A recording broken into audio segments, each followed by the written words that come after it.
On a verdant slope of Mount Manelis in Arcadia, there stands an olive grove about the ruins of a villa.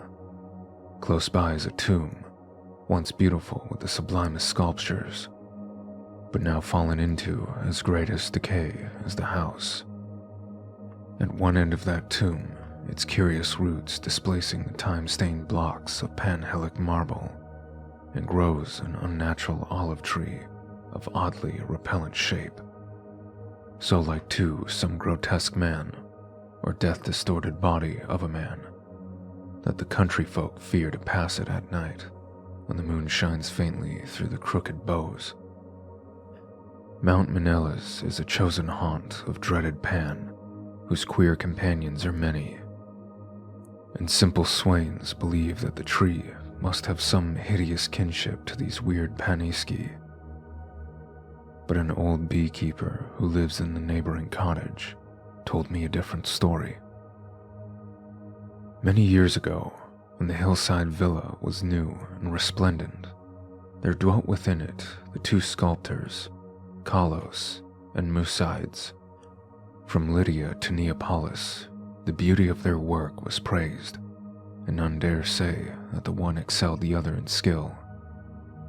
The Hermes of Kalos stood in a marble shrine in Corinth, and the Pallas of Musides surmounted a pillar in Athens, near the Parthenon.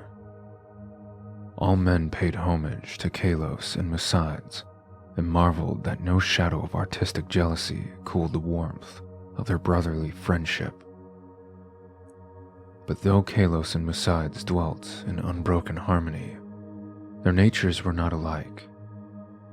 Whilst Musides reveled by night amidst the urban gaieties of Tygia, Kalos would remain at home, stealing away from the sight of his slaves into the cool recesses of the olive grove. There he would meditate upon the visions that filled his mind, and there devise the forms of beauty which later became immortal and breathing marble.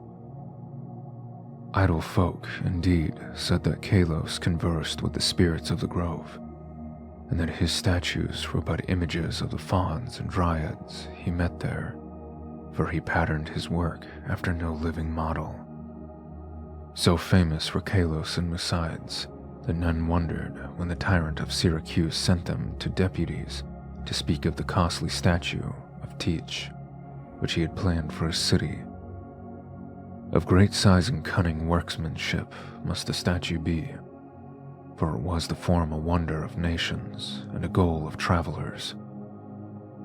Exalted beyond thought would be he whose work should gain acceptance, and for this honor Kalos and Musides were invited to compete.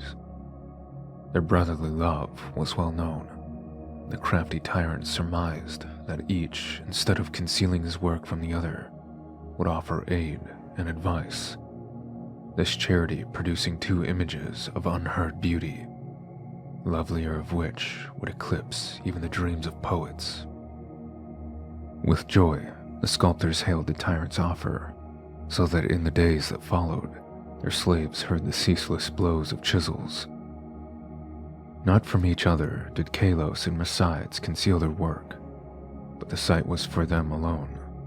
Saving theirs, no eyes beheld the two divine figures released by skillful blows from the rough blocks that had imprisoned them since the world began. At night, as of yore, Musides sought the banquet halls of Tygia, whilst Kalos wandered alone in the olive grove. But as time passed, men observed a want of gaiety in the once sparkling Musides. It was strange, they said amongst themselves, that depression should thus seize one with so great a chance to win art's loftiest reward. Many months passed, yet in the sour face of Musides came nothing of the sharp expectancy which the situation should arouse. Then, one day, Musides spoke of the illness of Kalos, after which none marveled again at his sadness, since the sculptor's attachment was known to be deep and sacred. Subsequently, many went to visit Kalos, and indeed noticed the pallor of his face. But there was about with him a happy serenity which made his glance more magical than the glance of Messides, who was clearly distracted with anxiety, and who pushed aside all the slaves in his eagerness to feed and wait upon his friend with his own hand. Hidden behind heavy curtains stood the two unfinished figures of Teach, little touched of late by the sick man and his faithful attendant. As Kalos grew inexplicably weaker and weaker, despite the ministrations of puzzled physicians and of his assiduous friend, he desired to be carried often to the grove which he so loved. There he would ask to be left alone, as if wishing to speak with unseen things. Besides ever granted his request, though his eyes filled with visible tears at the thought that Kalos should care more for the fauns and the dryads than for him. At last, the end drew near, and Kalos discoursed of things beyond this life. Besides, weeping, promised him a sepulchre more lovely than the tomb of Manelis. But Kalos bade him speak no more of marble glories. Only one wish now haunted the mind of the dying man: that twigs from certain olive trees in the grove be buried by his resting place, close to his head. And one night, sitting alone in the darkness of the olive grove, Kalos died. Beautiful beyond words was the marble sepulchre which stricken Messides carved for his beloved friend. None but Kalos himself could have fashioned such bas reliefs, wherein were displayed all the splendors of Elysium. Nor did Messides fail to bury close to Kalos's head the olive twigs from the grove. As the first violence of Messides' grief gave place to resignation, he labored with diligence upon his figure of Teach. All honor was now his, since the tyrant of Syracuse would have the work of none save for him or Kalos. His task proved a vent for his emotion, and he toiled more steadily each day, shunning the gaieties he once had relished. Meanwhile, his evenings were spent beside the tomb of his friend, where a young olive tree had sprung up near the sleeper's head. So swift was the growth of this tree, and so strange was its form, that all who beheld it exclaimed in surprise, and besides seemed at once fascinated and repelled. 3 years after the death of Kalos, Messides dispatched a messenger to the tyrant, and it was whispered in the Agoria at Tegia that the mighty statue was finished. By this time, the tree by the tomb had attained amazing proportions, exceeding all other trees of its kind, and sending out a singularly heavy branch above the apartment in which Messides labored. As many visitors came to view the prodigious tree as to admire the art of the sculptor, so that Messides was seldom alone. But he did not mind his multitude of guests. Indeed, he seemed to dread being alone now that his absorbing work was done.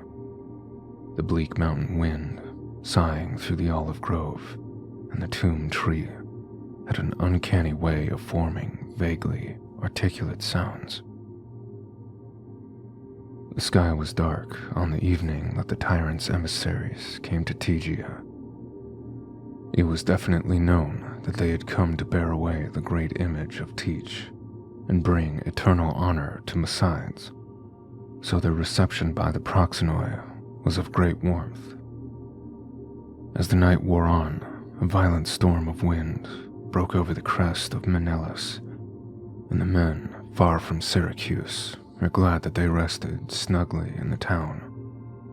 They talked of their illustrious tyrant, and of the splendor of his capital, and exulted in the glory of the statue which Messides had wrought for him. And then the men of Tegia spoke of the goddess of Messides, of his heavy grief for his friend, and how not even the coming laurels of art could console him in the absence of Kalos, who might have worn those laurels instead. Of the tree which grew by the tomb, near the head of Kalos, they also spoke. The wind shrieked more horribly, and both the Syracusians and the Arcadians prayed to Aiolos. In the sunshine of the morning, the Proxenoi led the tyrant's messengers up the slope to the abode of the sculptor. But the night wind had done strange things.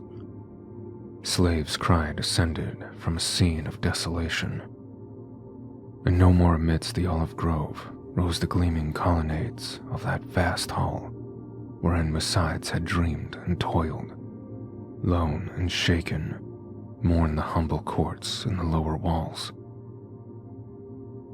For upon the sumptuous, greater peristyle had fallen squarely the heavy, overhanging bough of the strange new tree, reducing the stately poem in marble with odd completeness to a mound of unsightly ruins.